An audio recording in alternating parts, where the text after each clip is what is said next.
Let's get it, bro. Opening image. Hello. Assalamu alaikum. Bismillah, assalamu alaikum everyone. Alright, so what does it mean to be a man in Islam versus in society?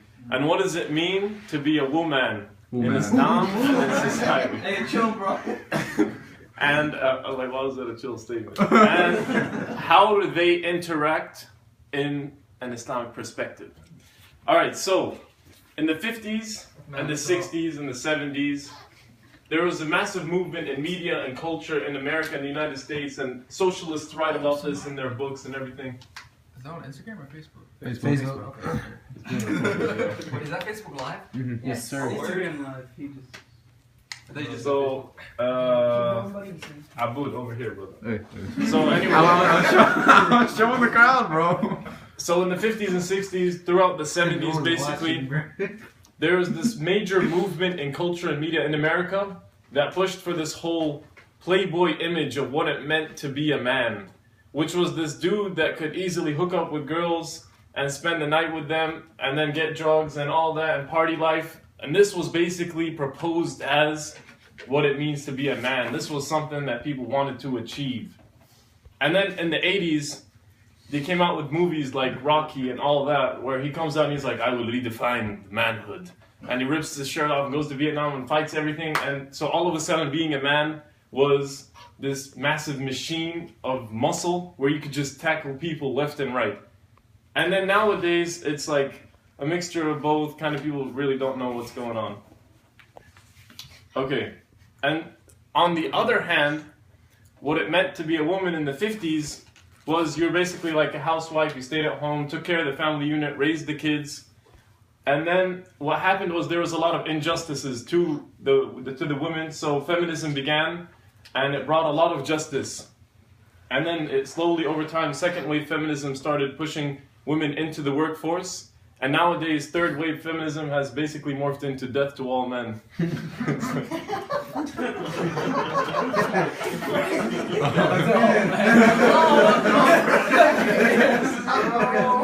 Takbir.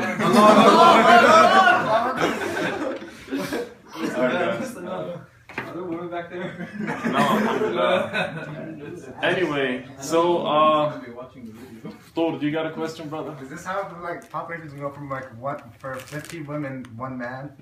Oh no, I'm pretty sure that's got to do with the great war that will happen at the end times, inshallah. But we'll talk about that another time. That's a man territory, man. That's the end of the Halaqa, let's go. Next episode of Dragon Ball. Oh yeah, okay, guys. We gotta focus. We We don't have time. We got Denny's, man. I know. Okay, so manhood in Islam. Well, just keep in mind, people are watching this to like actually gain educational knowledge. So yes. There's 0 viewers, bro.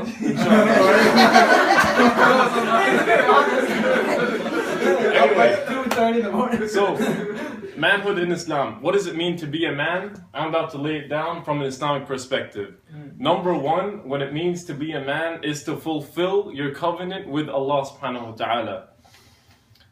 And what does this mean? It means you put the deen before anything else. Allah subhanahu wa ta'ala describes in the Quran, He uses the word rijal for men as a description. So Allah subhanahu wa ta'ala in the Quran uses the word rijal, and He also uses the word dhikr. One of them means male, one of them means manhood. We're all males, not all of us have attained manhood, if that makes sense. So Allah subhanahu wa ta'ala says in the Quran, highlighting men, He says, fi buyutin أذن الله أن ترفع ويذكر فيها اسمه رجال. So Allah subhanahu wa ta'ala is describing men. He says they reside in houses that were built for Allah subhanahu wa ta'ala, which is the masajid, the mosques. And then He says رجال لا تلهيهم تجارة ولا بيع عن ذكر الله.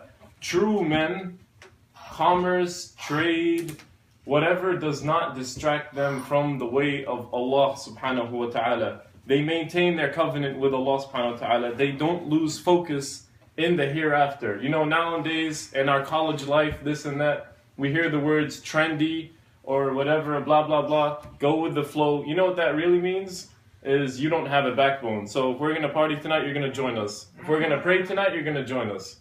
and then they're like, oh, bruh, they're trendy. Habibi, what does trendy even mean? It means if anything is about to happen to this ummah, they're the first to run away. That's what trendy means.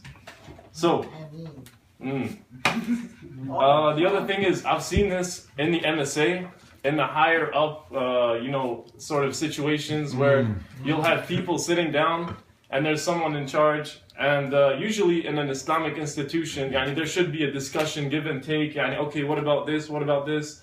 He brings an opinion, she brings an opinion, he brings a perspective, she brings a perspective, and then it's a discussion. What happens a lot of times in MSA due to lack of knowledge and due to not being a true man, not truly sticking to your beliefs, is some person says something and everyone else is just nodding their heads in agreement. And MSA stagnates as a result. And basically, I've seen this year after year after year. And I've attended these meetings and I've seen the people that just nod their heads away. They don't really do anything for the ummah. Anyway.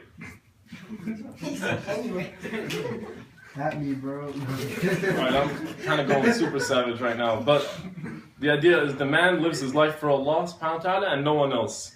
We get our worth from worshipping Allah subhanahu wa ta'ala and no one else. And if something goes against the will of Allah, we don't follow it. إنما كان قول المؤمنين إذا دعوا إلى الله ورسوله ليحكم بينهم أن يقولوا سمعنا وأطعنا.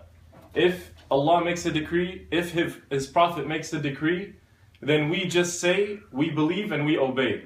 That's it. The true believers are the ones who obey Allah subhanahu wa ta'ala. Nowadays, we hear what Allah subhanahu wa ta'ala has to say, and we open up 6,000 discussions on what it means. Do I really have to do it? Is it optional? And then this one sheikh says, it may be okay in this situation. Habibi, just follow the deen. Keep your life simple. Alright, moving on. Any questions? What does decree mean? Command. Just follow the order. Alright, so, number 2. What does it mean to be a true man? It means true men have manners. Okay? They're polite, they have character. The Prophet Muhammad ﷺ never swore, never cursed. He says, لَيْسَ الْمُؤْمِنِ لَيْسَ الْمُؤْمِنِ, the believer is not the one. لَيْسَ الْمُؤْمِنِ بِالطَّعَانِ وَلَا بِاللَّعَانِ وَلَا بِالْفَاحِشِ وَلَا بِالْبُذُوءِ, meaning that the mu'min is not the one who curses, he's not the one that swears, he's not the one that says yil'an, like may Allah curse this person, may Allah curse that person, and he's not the one to use harsh words. That's not the qualities of a man. And a lot of times we are loud and obnoxious, and this is our image of what a man is the dude that walks in the room, he's the loudest and most obnoxious, opens the door, slams it, cuts people off in the middle of conversation. That's just being obnoxious. That's not being a man. As men, we're calm, collected. You can be an alpha, you just don't have to be extra about it. So the other issue I notice in our day and age is with regarding to joking.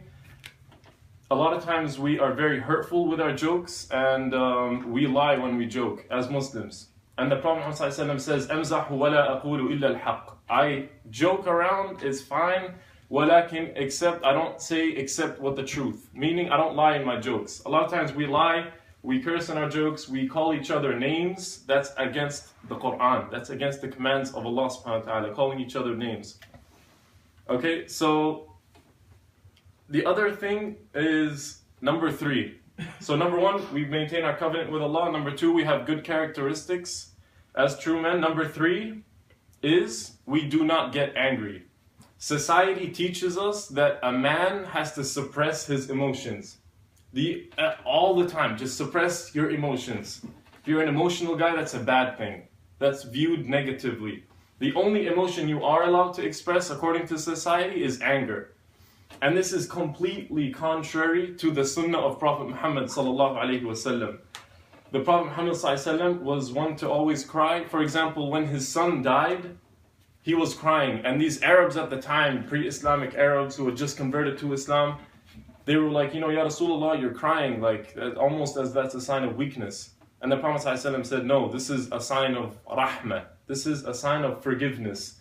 So he attributed crying with a very majestic virtue of forgiveness. So it's not necessarily a bad thing for us to cry. And even Allah subhanahu wa ta'ala says one of those who will be shaded on the day of judgment, the Prophet ﷺ says one of those who will be shaded on the day of judgment is the one who cries for Allah subhanahu wa ta'ala in secret. Okay. So anyway, going back to anger, society teaches us that we are allowed to get angry, right? This is completely contrary to what Prophet ﷺ taught us. One time he asked the Sahaba, he said, "Who among you is the strongest?" And then the Sahaba were like, "Ya Rasulullah, the one of us who can wrestle and beat anyone." And the Prophet ﷺ said, "No, the strongest among you is the one مَن يَمْسِكُ نَفْسَهُ عِنْدَ الْغَضَبِ, is the one who controls himself when rage and anger overtakes him. That is an honorable trait that the Prophet ﷺ was praising, is not getting angry. So I was in Taraweeh the other day in Masjid al-Falah, and I know I've said this story a couple times, but there is a lesson to be taken from it.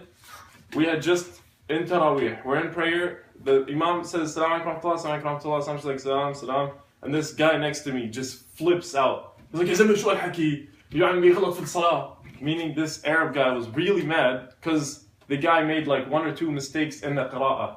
Like this guy memorized the Quran, and you know he's up there, it's like the 27th night, he's been reading 26 juz, like give the man a break, he makes 1 or 2 mistakes, this guy flips out. And I was just like, bruh, it's not that serious. Calm down. He's like, "Yeah, you should read from a book." I was like, "Well, what madhab you following, brother?" Alright, but anyway. And the Prophet ﷺ says, you know, when 2 people are in a disagreement, he advises us to make peace with them. We're not out there to fight everyone. And when the Prophet ﷺ, when he was returning to Mecca, he had an army of 10,000 men with him. And you know, he's charging into Mecca, and the young Muslims at the time were like, "Ya Rasulullah, we're about to make this a bloodbath of the kuffar, of the disbelievers, the one who've been driving us out for the past 13 years. And then one of the young guys yells out, he's like, "Al-yawm yawm al-malhama, today is the day of bloodshed." And then they charge into Medina, they charge back into Mecca, and then the Prophet ﷺ, he looks at the guy and he says, "No, al-yawm yawm al-marhama, today is the day of forgiveness."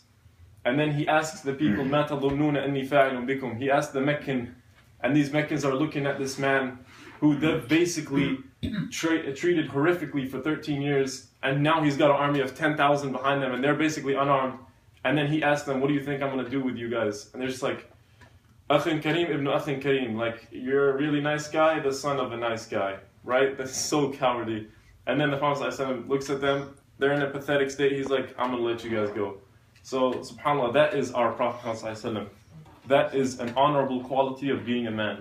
The 4th quality of being a man is that we are clean. So society teaches us that you gotta be super hairy, and whatever, you can't shower for days, and you just smell nasty, you walk around, your hair is all over the Habibi. The Prophet ﷺ used to comb his hair, he used to use miswak, basically a toothbrush, all the time, especially in Ramadan, because mashallah, the fasting breath is in there. And then he says there are 5 things from the fitrah, 5 things from the natural state of a man, which is shaving your armpit hair, circumcision, trimming your mustache, shaving your pubic hair, and cutting your nails. These are the 5 things of purity that the Prophet ﷺ taught us as men to do. And he would also put on cologne when he was leaving the house, so much so that when he was walking down the road, people would smell the musk. So that's what a true man is. He's a clean person. And Abu Yusuf... You have 20% battery left. Okay, Abu Yusuf, if it gets to like 5, just cut it off. Okay. Brother Naveed, which is Yusuf's dad over here, stresses a lot of times, and I know like a lot of brothers in our community struggle with this, but... Alright, yeah, go ahead, just set it off. What? I was waiting for you. We're charging it up, bro.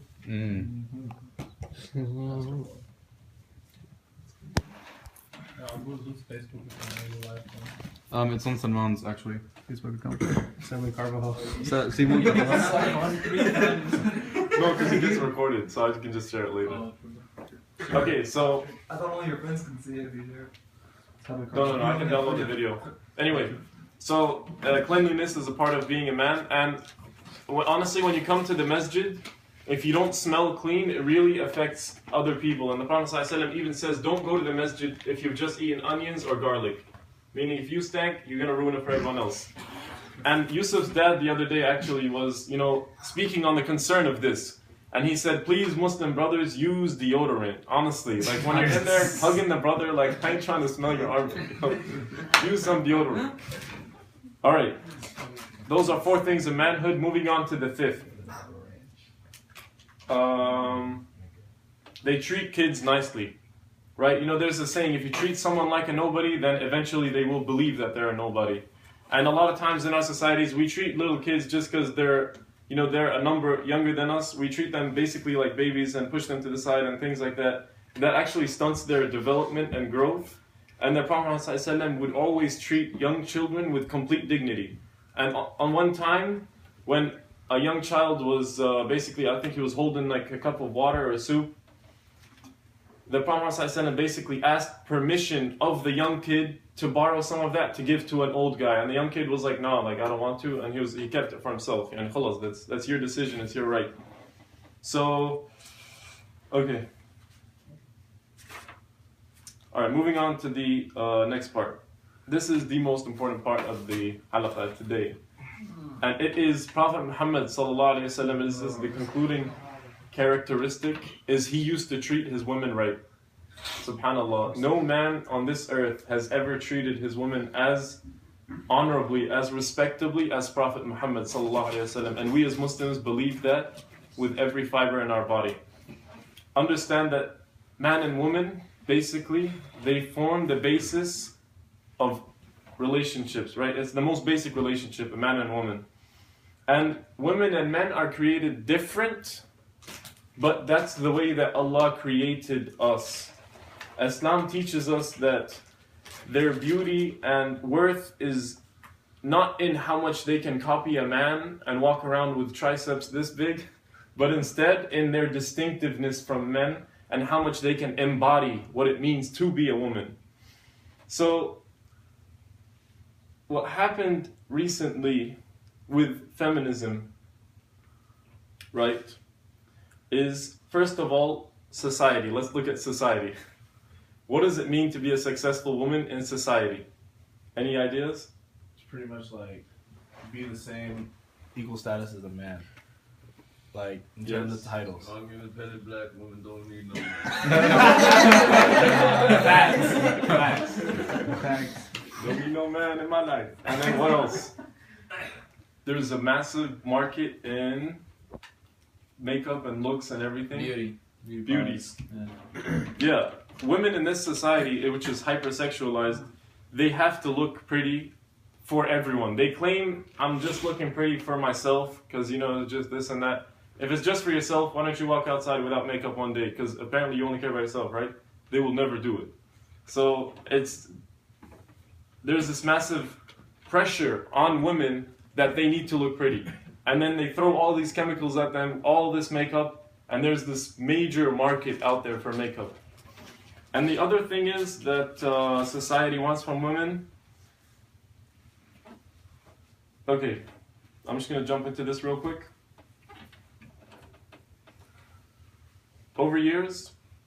Over the thousands of years actually, women have been oppressed by society, unfortunately. And this was something Prophet Muhammad ﷺ told us about in his farewell sermon. And he stressed it. He said, no white has a superiority over black, no black has a superiority over white, non-Arab, Arab, and treat your women right. Why? Because he knew these were going to be prominent issues for the centuries to come. And basically what Western feminism nowadays, the third wave, be careful of it, what it has done basically, it has come to liberate women from the oppression that they were feeling, right? But then what are you liberating them to? If you take God out of the equation, what are you liberating women to? When you take God out of the equation, you're not liberating them to worship God. You're liberating them to be like what is in power, which is men. Men are in power. So when you take God out of the equation, you basically push for women to be like men. So whenever a woman is aggressive or stoic, that's seen as a respectable quality. And the issue with this is it tears apart social relationships and it tears apart the family unit. Why is this? Is because there's something called... Okay, before I get into that, yeah, yani, unless they're aggressive, they won't get respected. And then the other thing society has done very effectively is degrade anything feminine. So all of a sudden, like I was saying earlier, being emotional is a sign of weakness. Whenever you're associated with feminine things, it's a bad thing, this and that. And so you end up with these women that try to be like men. And what that does is it leads to something called the crazy cycle. Okay, so you guys have heard the statement, men demand respect, women demand love. You guys have heard that, right? So, what is the crazy cycle? You have a man and you have a woman, wife, husband, mother, son, daughter, father, whatever. The man says something that can be taken in an uncaring way, right? And women scientifically, ala ani wa rasi, have been created differently. They are more emotional. They use both sides of their brains more. That doesn't mean that emotional men don't exist. It just means that the general trend of women is that they understand and comprehend emotions more, and that's not a bad thing. But a man might say something which he thinks is completely rational, but it comes off as uncaring. So, the knee-jerk reaction of a woman is what? To disrespect the man. That's the knee-jerk reaction. And so the man feels disrespected, and in return he shows less love. So she shows more disrespect, less love, more disrespect. It's a crazy cycle. So what does Prophet Muhammad sallallahu alaihi wasallam tell us to do? What does this deen tell us to do? The Prophet sallallahu alaihi wasallam first speaks to men, and he says, be nice, show them love. He says, women are like a crooked rib. If you try to bend it, it will break. Meaning, if you try to straighten it out, it'll break. Meaning, women are created with a certain nature. You have to show them love. You have to be caring with them. Allah subhanahu wa ta'ala says in the Quran so many times, be kind to your women folk. Prophet ﷺ says that. One time a man was coming to Umar radiallahu anhu to complain about his wife. Because she was apparently giving him a tough time or whatever.